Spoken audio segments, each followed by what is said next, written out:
What's up, everybody? Welcome back to Hogan Family Fishing. Welcome back to the channel. If you haven't already and this is your first time here, I hope you like this video. If you do, please like and subscribe. We like to be outdoors, and with that comes cooking. You know, you need to eat. So we explored a bunch of different options: gas, charcoal. We do have a small Weber grill. It's just not big enough for a family of 5. It's okay for little trips, you know, maybe with a couple of people, but with the whole family of 5 plus, it doesn't do good enough. So we needed to explore other options. We wanted to get something that was pretty decent in quality as well as affordable. So we wanted to share our setup with you. This is the Coleman RoadTrip 285 grill. I'll leave links in the description for everything that you see in this video. Keep it nice and easy if you want to get the same type of setup. This thing has a lock on it right here, so you'll flip this open, right? So this released. You'll lay this thing on the ground, just like that. You could put a foot on this bar, grab it.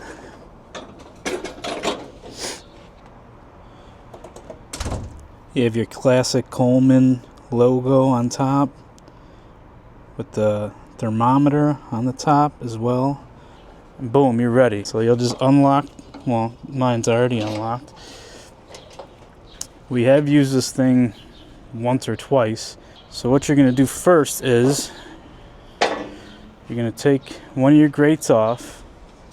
There's a fill line right here.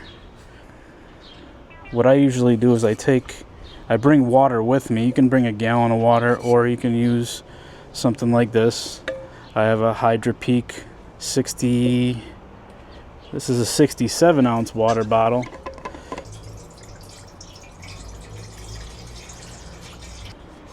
So the cool thing about this Coleman RoadTrip grill is you can buy other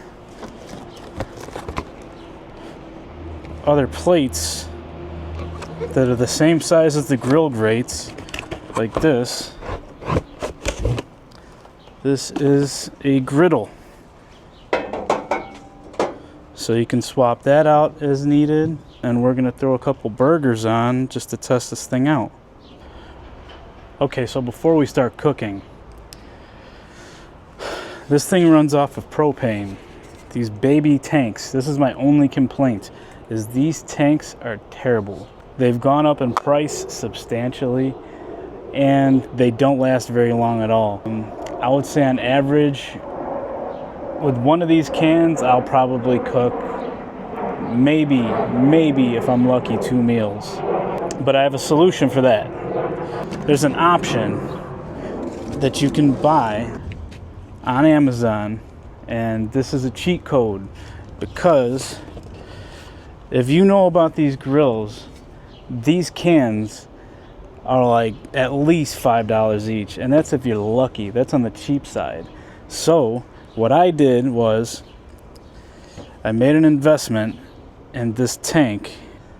This is a 5-pound propane cylinder that holds as much as 5 of these, and to be honest, I think there's a little more than that in that tank. And to get this tank filled is like $4 to $6. It's less than the price of buying one of these tanks. Thank me later. And on Amazon, you can buy this as a kit that comes with the hose. This hose is the same connector as a 20-pound tank. This is the same connection that's on the top of those little green propane tanks. I made the investment. It was about 50 bucks for, maybe 55 bucks for the propane tank. And then it was like $13 for this hose. But just think about the savings that you're gonna have over time. And it's convenient. I don't have to be dragging 4 or 5, I mean, maybe a couple of these green tanks everywhere and hoping that I don't run out of gas. This 5-pound tank, you can't beat it. Okay, so we have our 5-pound baby propane tank hooked up. I believe this is a 6-foot hose, and you connect it right there where you would normally connect this little green propane tank. So just a quick little overview.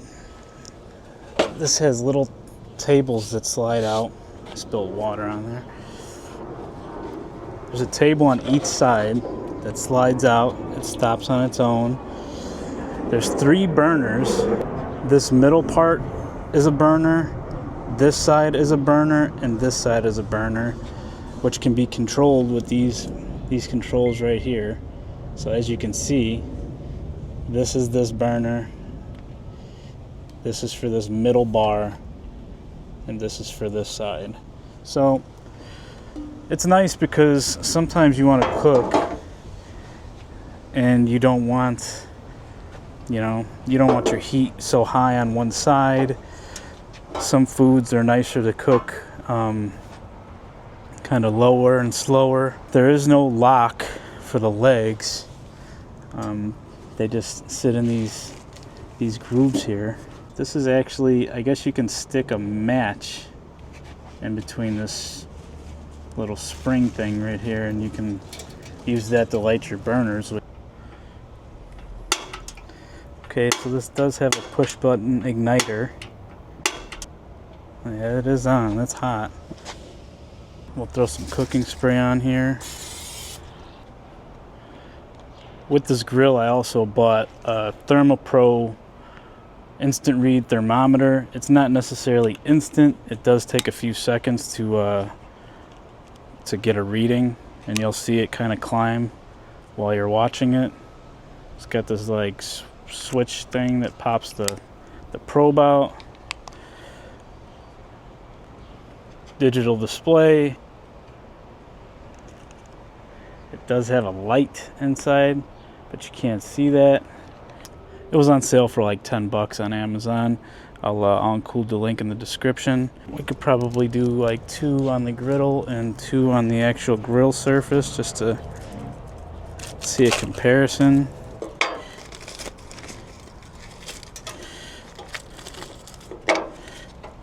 Maybe we do need to crank the heat up on that a little bit. I mean, this thing is like actually really, it's heavy. It is a heavy griddle. This video is brought to you by Kinder. It's not. This is the salt, pepper, and garlic. This can pretty much go with anything. Salt and pepper, garlic, love it. Also, for my fellow calorie counters, 0 calories. This burger's starting to sizzle on that griddle a little bit. Let's give these guys a flip. Let's hit this side with some Kinder.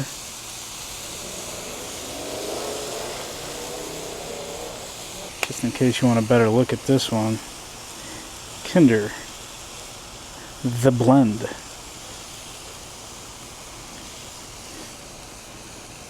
We use a lot of Kinder seasoning in our house for everything. Steak, they have a ton of different flavor seasonings for quite literally everything that you can think of. Can't go wrong with the old Kobe Jack.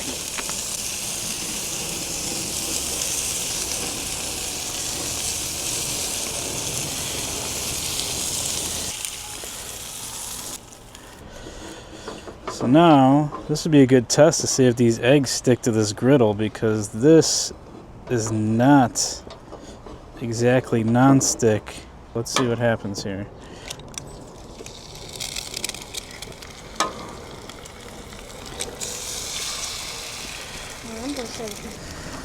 We'll see here. I mean, I guess it's not bad where it's clean, but if you're out and about cooking, like, you're gonna have to be, cooking on it as it is. So let's see, and we'll see what happens.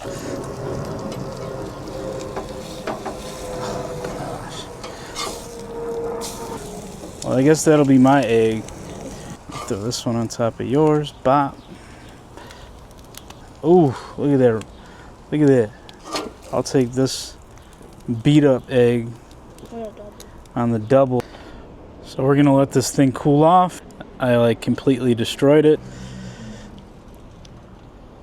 The egg, I mean, the egg stuck to it a little bit, but I probably could have used some more cooking spray on there maybe.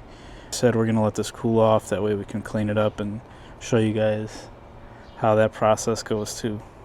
So the reason why I chose this grill was because of the versatility. Coleman offers different road trip grill accessories.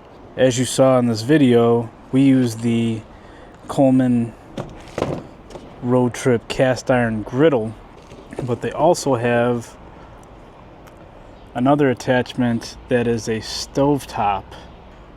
This turns your Coleman grill, half of it, into a stovetop, which is pretty cool. But just like the griddle, this thing is super. This griddle is heavy, and it's really, you could tell it's quality. This also is definitely quality. I'll clean my grill up and I will show you this as well, how it fits on, and this thing is solid. So this is pretty much how I clean my grill when I'm done using it. I got a plastic brush. These things are like $1 to a Walmart. So I'll show you how I usually clean my grill when we're out and about. I have not used this griddle yet. This was the first time I've used it, so I'm not sure how that's gonna go. I'll try to give it a rough clean, but what I usually do is I'll just kind of clean up as much as I can on site, and then once you close this lid and lock it, it's not going to open up on you, so when you get home you can clean your grill better. So I'll just kind of like lightly clean this, give it a scrape. As you can see, it comes pretty clean just with you doing this. Let's see how this goes on the griddle. And this has these little like grease channels to where if you were cooking like bacon or something on here, you could kind of direct your grease into these channels, and then it'll go down into the water that we put in there earlier. To be honest, I mean, cooking on this thing, on the griddle, the egg stuck a little bit. It's probably something I did wrong, but other than that, this thing is coming pretty clean. If you look, you can see that all that gunk that came off of our burgers and the cheese floating and everything, normally that would be stuck under there if you didn't put water in there. Okay, so I got some paper towel to pick this up with. Let me see what happens when I put some water on this, if it'll come clean at all. See if that stuff comes off with just water. Well, how much of it comes off, I should say. That'll probably actually cool this off as well, but wipe.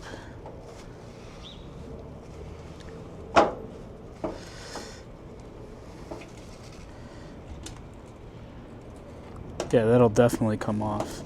This is coming off with just paper towel and water. So I just took this in the house and washed it, and it came out pretty clean. There are some wear marks from us where the burgers were at, but other than that, it's not too bad. I mean, it is a griddle, so we're gonna empty this out. There's not really any ideal place to grab this. So like, you see the water line? I don't even have it all the way up, and the water is like pretty high, so you gotta kind of be careful when you do this. Pick this up and do your best to not tip it so much. So you just want to keep this as level as possible until you find somewhere to dump it. So after you dump the water, that's pretty much what it looks like. And if you're out camping or out you know, at a forest preserve or fishing, you're not exactly going to have water on hand as far as like a hose. So this is why I carry this jug with me, and it just kind of rinses. It rinses pretty clean. When you're done, you can just put it right back in.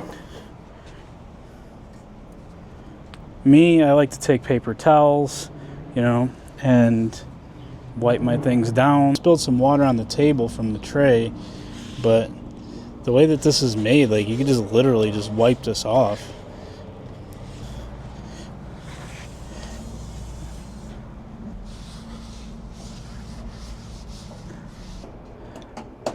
Alright guys, so the grill's all cleaned up. That was just literally just wiping it down with a wet paper towel. This is what the stovetop burner looks like. It's really solid. It's not as heavy as the Griddle grate, but if you wanted to put the Griddle there, you could. You could do that too. Shazam. The wheels on this were another thing that I was not sure about, but they're not as flimsy as they look. It's a really solid plastic shell that's hollow. This thing closes. This is the lock, the lid locks. These are the controls, close-up look. The tables. The side tables. The mechanism for them to stay like locked is this little metal clip. They stay put. They don't, this doesn't come out unless you want it to. That's as far as it comes out. And it'll stay out unless you give it a little push. And it's not going to come out unless you really pull it. It's got a metal handle on each side. And I'll show you how it closes now. So to close it, you're going to grab it by, you're going to put your foot down at the bottom just like you did to open it. You're going to pull it up a little bit to release it. Let it go down. It has these clips right here, right? Just push it down to lock it. You could pick this up. This pin goes into the leg, so now it won't open on you, and you're good to go.